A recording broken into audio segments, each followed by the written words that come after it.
से कुछ ही देर बाद समाप्त होगी। आपको पता ही है कि क्या मामला है। कल जो फुल कोर्ट बनाने की, फुल बेंच बनाने की दरखास्त है वो तो मुस्तरद हो गई है हुकूमती इत्तेहादियों की। अब बस फैसला ये होना है कि क्या वजीर आला पंजाब हमजा शहबाज रहेंगे या फिर को वोट्स काउंट कर लिए जाएंगे PMLQ के, उनके पार्टी सरबराह की डायरेक्शन के बावजूद, और वजीर आला पंजाब हो जाएंगे चौधरी परवेज इलाही। सोशल मीडिया देखे ना तो लगता है फैसला आ गया। मतलब ऐसी डिविजन है सोशल मीडिया पे, कुछ लोगों को तो कुछ कह रहे हैं, कुछ कह रहे हैं। सोशल मीडिया जो है वो मुझे कभी कभार लगता है कि टॉक्सिक हो चुका है अब्दुल्ला, बहुत ज़्यादा, और लोगों की स्पेकुलेशन और फिर लड़ाइयाँ। मतलब लिटरली पहले एक ज़माना था ना, फिजिकल लड़ाई एक लड़ाई होती थी और कोई लड़ाई नहीं होती थी, बट जो लड़ाइयाँ इधर होती हैं फ़ोन पे, वो कभी लोग मिले ना फेस टू फेस, बिकॉज पता नहीं क्या हो जाए। बट अच्छा जी, आपको पता है बहुत सारी बातें हो रही हैं। फिर ये भी बात हो रही थी कि जनाब ये कम्युनिकेट, इससे पहले वैसे अदालती हुक्मनामा जो इससे पहले PTI के मुनहरिफ अराकीन थे ना, उस केस से पहले जो मामला था तेरेसे टे वाला मामला बड़ा सिंपल था कि अगर किसी ने पार्टी लाइन के अगेंस्ट जाके वोट किया, वोटों के बाद जो इलेक्शन रिजल्ट है उस पर कोई फर्क नहीं पड़ना था, और उसके बाद पार्टी हेड को इख्तियार हासिल था कि वो इलेक्शन कमीशन में उनको डी-सीट करने के लिए एक दरख्वास्त दे दे। उसके बाद इलेक्शन कमीशन एक हेयरिंग के बाद जिसमें ये फैसला हो सके कि हमें कम्युनिकेट किया गया था ये फैसला या नहीं किया गया था, एक फेयर हेयरिंग के बाद ये फैसला कर ले कि उनका क्या करना है, और जो इंतखाब का नतीजा है वो वैसे का वैसा ही रहेगा।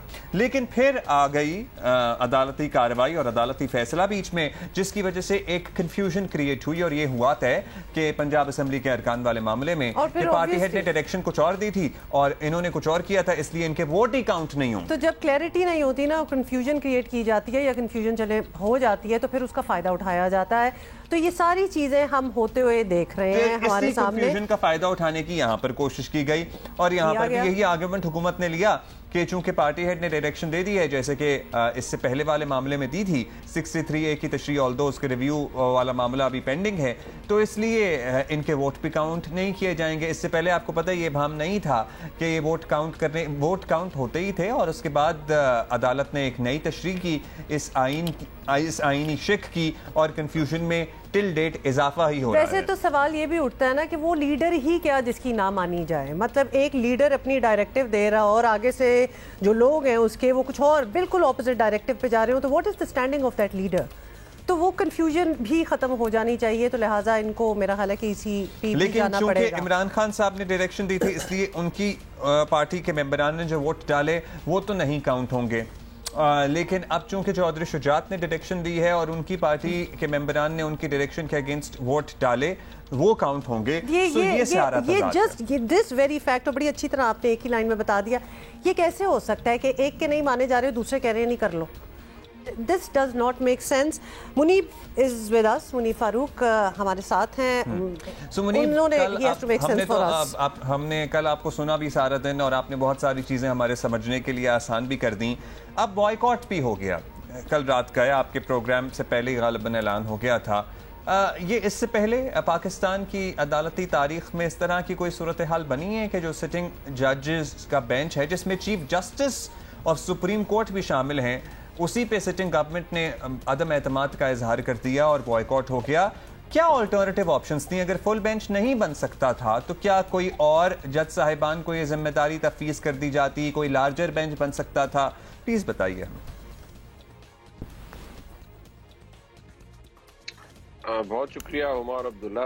देखिए, इम्पोर्टेंट बात यह है कि इस्तदा जो की गई थी इरफान कादिर साहब की जानिब से और बाकी वकला की जानिब से, जो कि हमजा शहबाज शरीफ की या चौधरी शुजात साहब की तरफ से प्रेजेंट कर रहे थे केस, ये आर्गुमेंट कोई इसमें ऐसा नहीं था कि इसमें वजन नहीं है।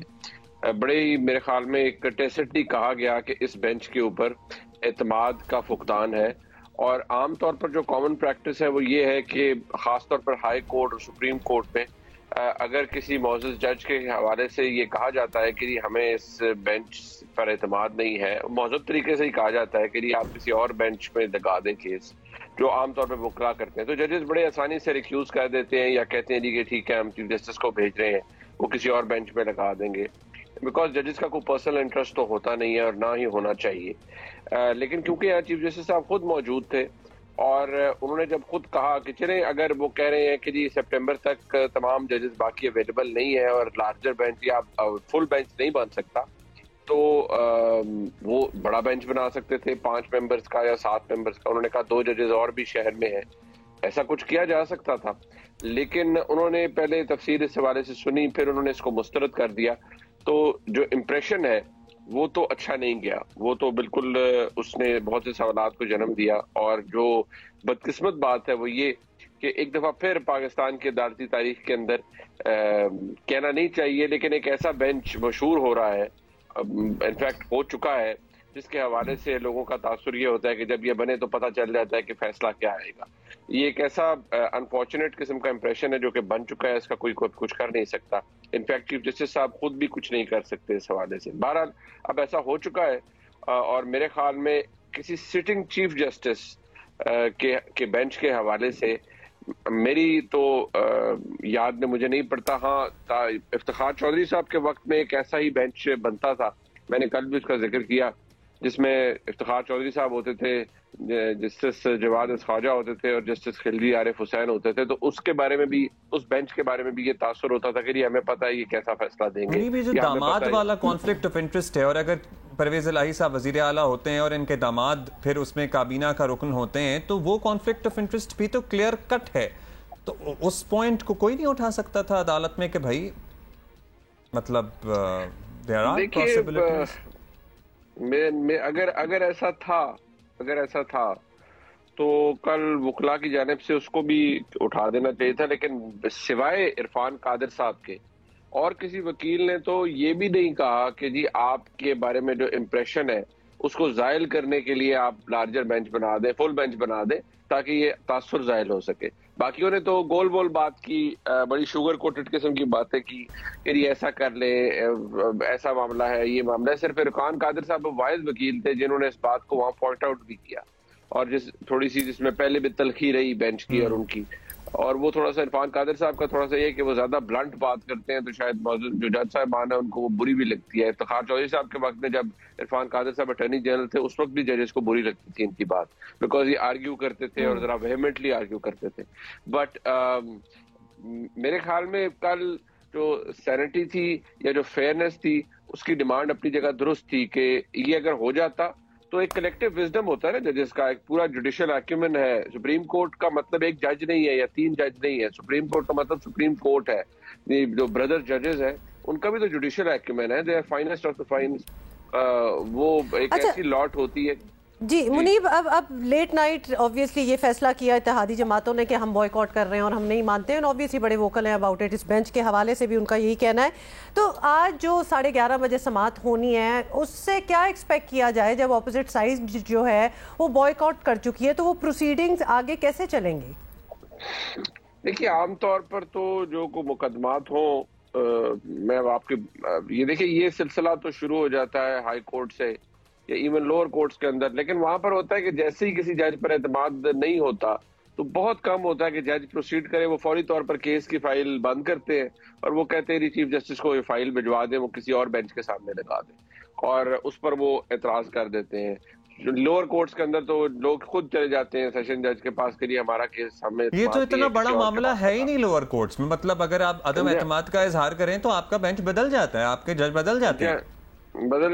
और आमतौर पर ये यही होता है, केसेस चेंज होना कोई बड़ी बात नहीं है। हाई कोर्ट के स्टेज पर भी होता है, जैसे ही जज के सामने कोई एतराज उठा दे तो जजेस 1 सेकंड नहीं लगाते, खुद को रिक्यूज कर देते हैं, वो फाइल उठा के फौरी तौर पर अपने रीडर को देते हैं कि भाई ये भेजो चीफ जस्टिस को, किसी नए बेंच पे लगा दें। बिकॉज मैंने जैसे कहा, उनका कोई पर्सनल इंटरेस्ट तो होता नहीं है।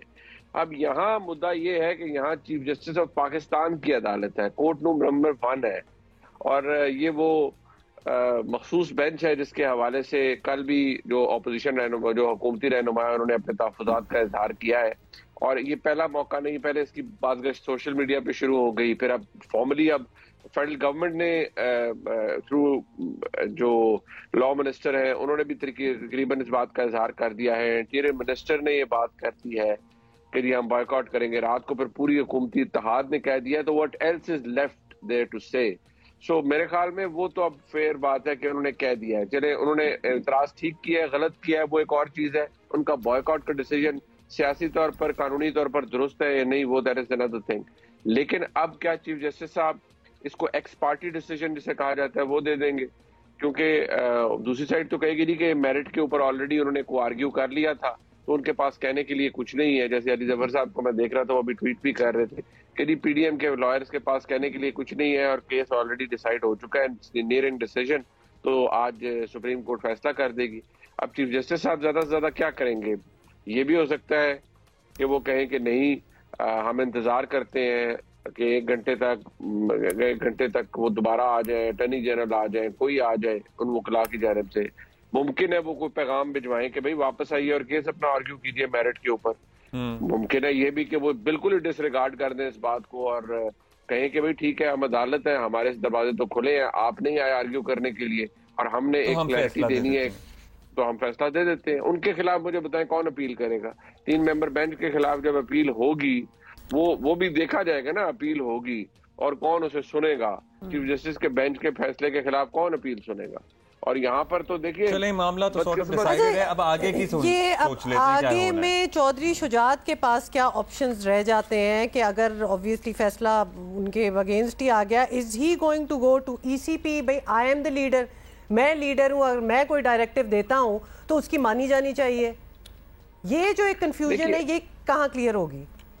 देखिए, अब इशू ये है कि जब वंस दिस इज ओवर, तो फिर जो शुजात साहब की पोजीशन है, वो इस फैसले के बाद अगर अदालत ये लिख देती है कि जी ये जो मेंबर्स थे इनको डायरेक्ट करने का इख्तियार था ही पार्लिमानी लीडर का, और जो सदर है पार्टी का, पार्टी हेड जो है, उसके पास कोई इख्तियार नहीं है और वो नहीं डायरेक्ट कर सकता, ठीक है जी। तो ऐसी सूरत हाल में जो बदकिस्मती से जो शुजात साहब के जो कानूनी ऑप्शंस है वो तो बहुत लिमिट हो जाते हैं। वो इसलिए कि एक तो जब कोर्ट इनके वोट काउंट कर देगा और कह देगा कि जी ये इनको डायरेक्शन प्रॉपर जगह से आई नहीं, और जो प्रॉपर जगह से आई वही वैलिड है, दैट इज ऑफ परवेज इलाही साहब की वो जो पार्लिमानी मीटिंग हुई थी जिसमें साजिद भट्टी साहब ने इन्हें डायरेक्ट किया था, वो डायरेक्शन वैलिड है, तो ना ही ये डिफेक्शन के मुर्तकिब हुए, ना ही ये डीसीट हो सकते हैं, ना ही इनका वोट डिस्काउंट हो सकता है और वो काउंट होगा। अब रह गई बात कानूनी पोजीशन के जी चौधरी शुजात साहब के पास क्या ऑप्शन है।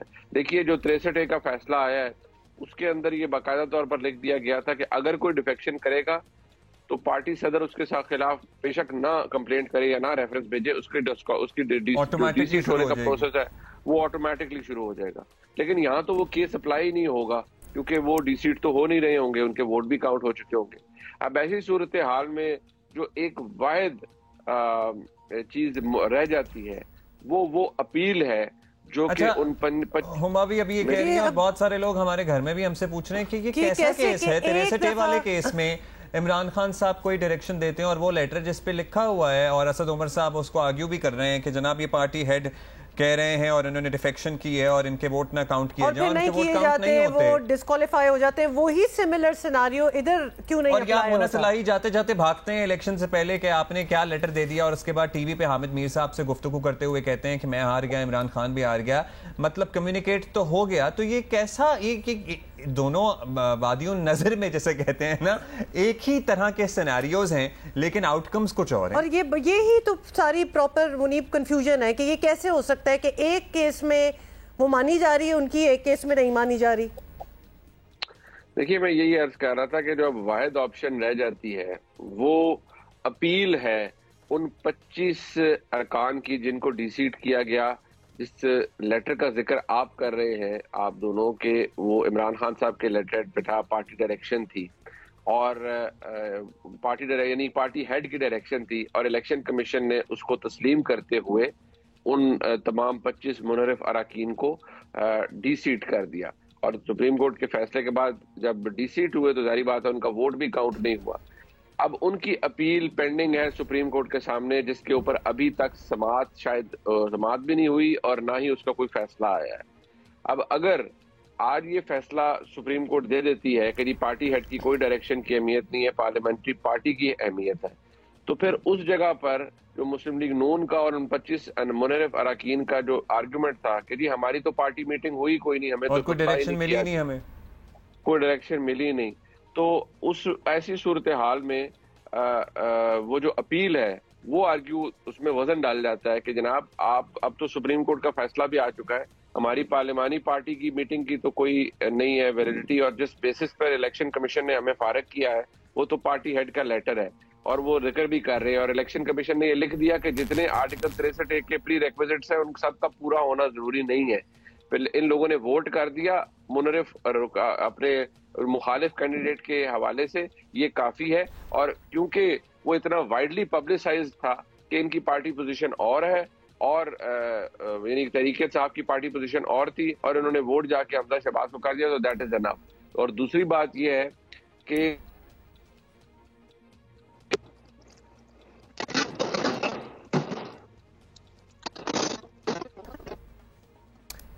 मुनीब, आपकी दूसरी बात जो थी उसकी आवाज़ हमें चली गई नहीं आई।